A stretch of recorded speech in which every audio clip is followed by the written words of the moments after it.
Hello everyone, this is Game Arts with another unboxing of the offline product game review. This is Quake 2 for the PlayStation 4, but being played and tested on my PlayStation 5. To jump right into it, this physical copy here comes with the update version 1.04 right on a disc, but sadly there wasn't an update available. This update size was 368 megabytes big and will take you to version 1.05 since the time making this video. Now like always, I play all my games completely offline with an unregistered account, and I didn't experience any massive game-breaking bugs or issues, and as well I was locking trophies with my unregistered account, and I even platinumed the game. Now this is really my first time ever sitting down playing Quake 2, and before I go into it, I do want to point out that this physical copy of Quake 2 was distributed from Limited Run Games, so getting a copy may not be the easiest in the future, but I am in high hopes that we maybe see like a collection at some point that comes with like Quake 1 and 2, possibly maybe 3 and 4, if that ever gets another re-release from Night Dive Studio as one whole complete collection as a physical copy, because we recently have been announced like the Turok collection, which I'm really happy to see. Now, I know a lot of people would probably joke saying that for a limited run physical copy, there's a wide produced version of the copy and think it's like, haha, joke's on you. To me, I'm more happy to see a wide release version of the game. Whether it's I had to support buying a physical by itself from limited run, I'm still happy to see possibilities of a recollection of it and being distributed in a wider audience. I am a physical collector, and while I do love physical preservation and having like that feeling of a special collecting game on my shelf, I am more focused on physical preservation. So if there can be any chance of a wider release of a physical game, I am more than happy of it, even if it means I wasted money buying a limited run version. So I'm in high hopes that eventually we may see a wider distribution of Quake 1 and 2, and if there's any other remasters. But I do want to go in that this remaster is done by Night Dive Studio, which again, they did the first one, the Quake 1. And this second one is no different. The improvements done to it is magnificent. The gameplay is fast and fluid at steady full 60 frames per second with no problems whatsoever. And overall the experience was fairly good. Now the only little issues I experienced was just your typical game design aspects. But overall gameplay experience, no problems, noteworthy, severely interfering in my experience. As well as it not only does this include Quake 2's base campaign, it includes all the expansions they release, as well as the add-on expansions that they added later, and as well as I think Night Dive Studios did one special one for this re-release of Quake 2, as well as that this includes Quake 64 that came out on Nintendo 64, which is slightly different variation compared to the original Quake 2 campaign on PC. But sadly, this is only with Nintendo 64 version of Quake 2. Now, there is a PlayStation 1 version of Quake 2 that is closely like Quake 64, but there are some subtle differences and some different aspects compared to with the PS1 version compared to the 64 version. So I'm a little disappointed that it does not include Quake 2 PS1 version, just the way they can have a complete set of Quake 2 all on one disc. Maybe in the future they may re-release it at some way like that, but at the time of this video, it's not on a disc, and there's no mention of that ever happening. But overall, I did enjoy it. Now, the only real issues I had is mostly due to AI. AI is a little finicky. They sometimes run around and get stuck in environments or get trapped trying to like bounce between and trying to get into a doorway, and they're just doing their animation, but they keep moving around the door and not going through the door, or sometimes they get clipped on the doorway or certain geometry around on the level. So sometimes I found them getting stuck up on a ledge and running in place, or getting stuck on a little bitty box. Other than that, that's the only real issues I really had. I did have one time where I shot an enemy and they did their fall down animation and were trying to get back up, but they fell to the ground and fell down to the first floor when I was on top of the second floor. That was the only time that ever happened in terms of computer falling through the ground or anything like that.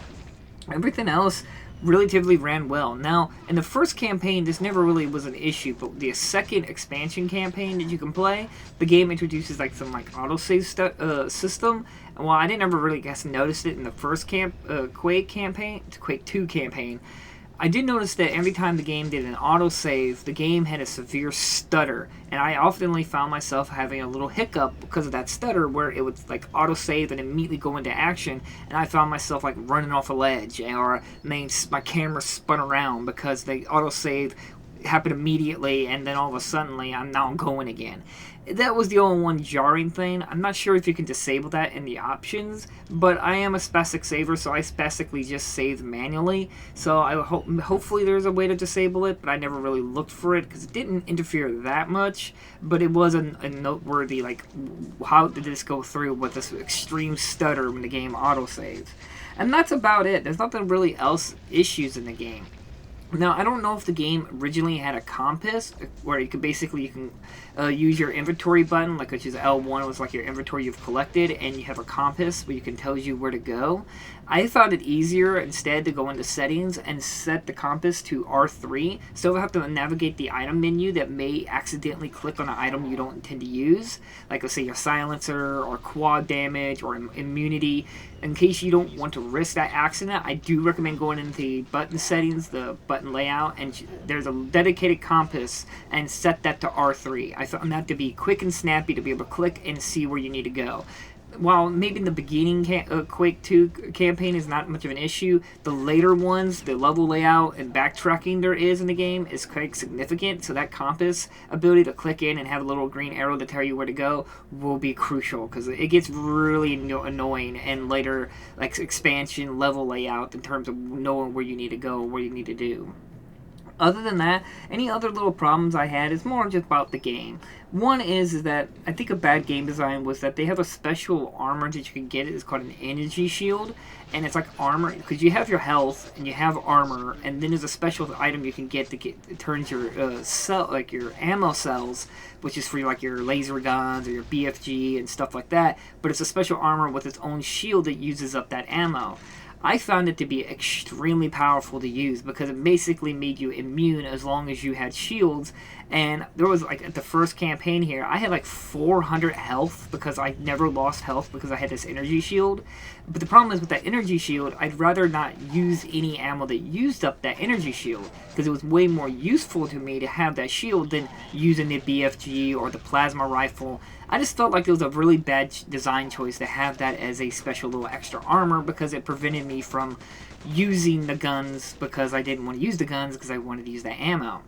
Save it for my shields. And I think they later noticed that because some of the expansions and some of the, like, the Night Dive Studio stuff really didn't utilize it as much, or I didn't find the armor, or it just made me had to use energy ammo a little bit more better design-wise. I just wanted to point that out because I thought that was very interesting. Which leads me to the other one, which is Mega Health. Which Mega Health allows you to be able to increase your max health by 100, and it is temporary. So if you have 100 health and you pick up a Mega Health, you have 200 health. But over time, that health will start ticking away. So if you have 200, eventually it will start ticking away back down to 100 health.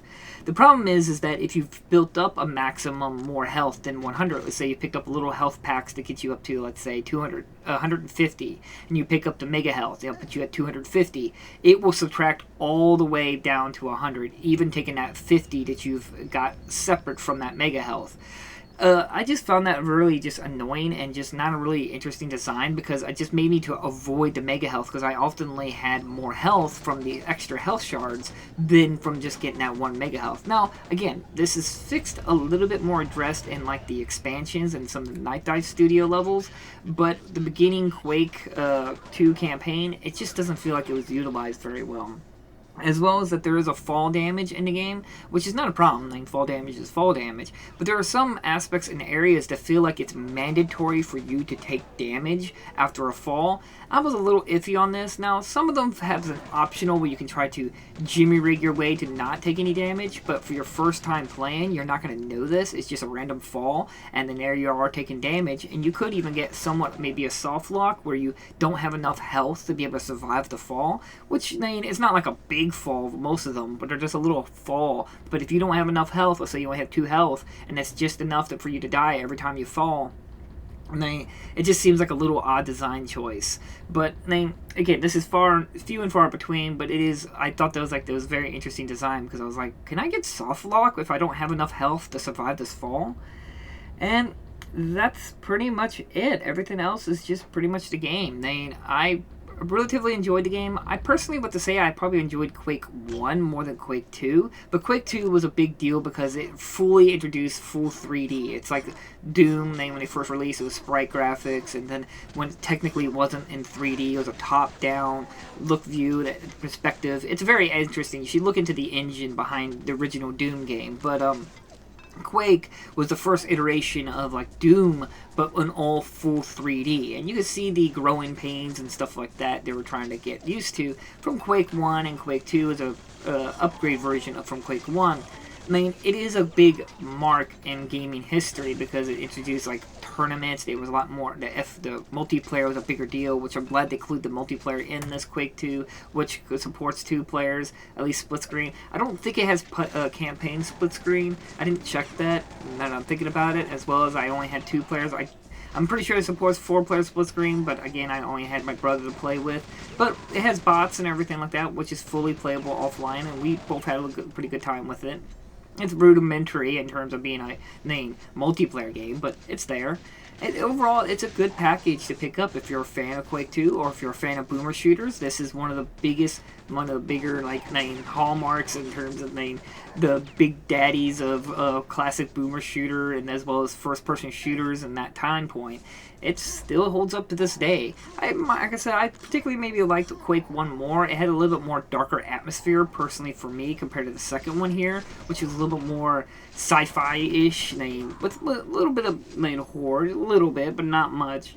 Overall, I just think it was a good little pickup to add to your shelf, and I had the PS4 version. I know there's a PS5 version and a Nintendo Switch version. I don't have any of those versions. I only have the PS4 version, and if you can pick it up, I recommend it, but who knows, we may get a collection down the road like I was talking about, and it may be worth your time to wait for that to see if that happens, but I don't know. For now, it is a good physical copy to put on your shelf. I'm glad that all is on the majority of all the expansions and all this other stuff's on the disc. Sad that it had the 368 megabyte update, but it looked like it just talked about you'd be able to function to be able to record problems or something like that. So I don't know if it's really crucial. I didn't experience any massive breaking bugs or anything like that. But I only played the campaign. It took a long time to play every single campaign in the game, which all of them, which I said I platinumed the game, so it's well worth the look into if you're a fan of it, but again, it's rudimentary in certain aspects, and it's your bread and butter boomer shooter. Nothing really stands out, and if you do like me, did all the campaigns in one go, it does get a little repetitive and get a little generic over time because the level layout gets a little repetitive. The level designs don't have enough color and stuff like that. It felt like the Quake 1 had a little bit more variety, but maybe I'm just misremembering. It just felt like everything just felt the same. It just kept repeating the same process. Go get a data disk, put the data disk in, destroy this or whatever. It got a little repetitive in the campaign mode, but again, it is at its time point, but it was still enjoyable for what it was. So again, thank you all so much for watching. I will provide links in the description if you're interested in a copy. Again, I think it's a good physical copy if you want to add to your shelf. I only have the PS4 version, so I don't know what the PS5 or Switch version is like. I can only say with this PS4 version, and I say it's well worth the pickup if you're a fan of physical collecting or if you're a fan of Quake 2 and want a physical copy. So again, thank you all so much for watching, and I'll see you guys in the next unboxing video. Bye-bye!